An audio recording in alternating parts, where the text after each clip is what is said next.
Hi guys, ọ ka bụkwa Ada Ngaladu, Adaọma eji eje mba. Kedu ka eke si anyanwụ? Ama m na-eme ọfụma, nke onye chiri ya zere. N'ụbọchị taa ewetara m anyị ihe ndị bekee kpọrọ nature and environment. Environment and nature. Ndị Igbo kpọrọ ya ọdịnụwa. Asị m gịnị? Ọdịnụwa. Ụmụ ihe dịka chi si kee ya. Ụmụ ihe anyị bịarụ n'ụwa jekwasịcha. Achọrọ m ka anyị kpagodu maka ya, ka anyị mara ihe a na-akpọ ya na bekee, kwupụtakwa ihe a na-akpọ ya n'asụsụ Igbo. Ngwa ka anyị gaba. Nke mbụ nwere n'isi oche m enwere m rainbow.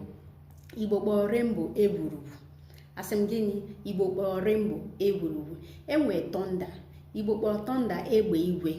Ụfọdụ kpọrọ ya agbalakata, mana Igbo izugbe ya bụ egbe igwe.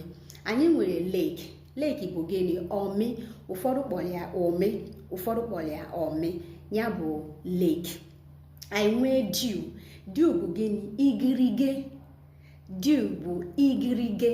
Igirige bụ dew. Anyị nwere cave.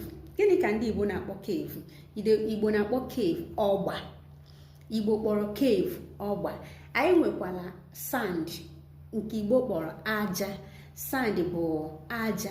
Anyị nwee desert. Igbo kpọrọ desert ọzara. Anyị si na desert bụ gịnị? Ọzara. Anyị nwere rock.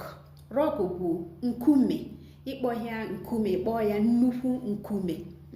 Anyị bịa nwee valley. Kedu ihe ndị Igbo kpọrọ valley? Valley bụ ndagwurugwu.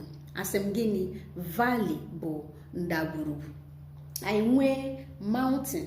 Mountain bụ gịnị? Enu ugwu, ma ịkpọọ ya ugwu.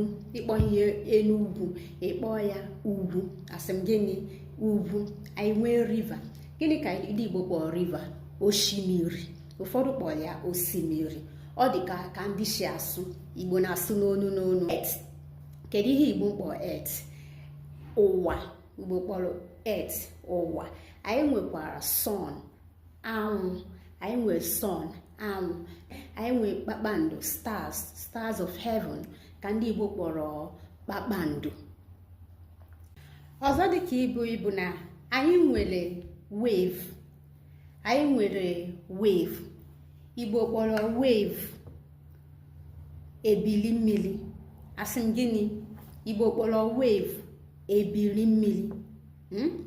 Anyị nwere lightning. Lightning, Igbo kpọrọ lightning amụma mmiri. Asị m gịnị? Lightning bụ amụma mmiri. Anyị nwee moon. Igbo kpọrọ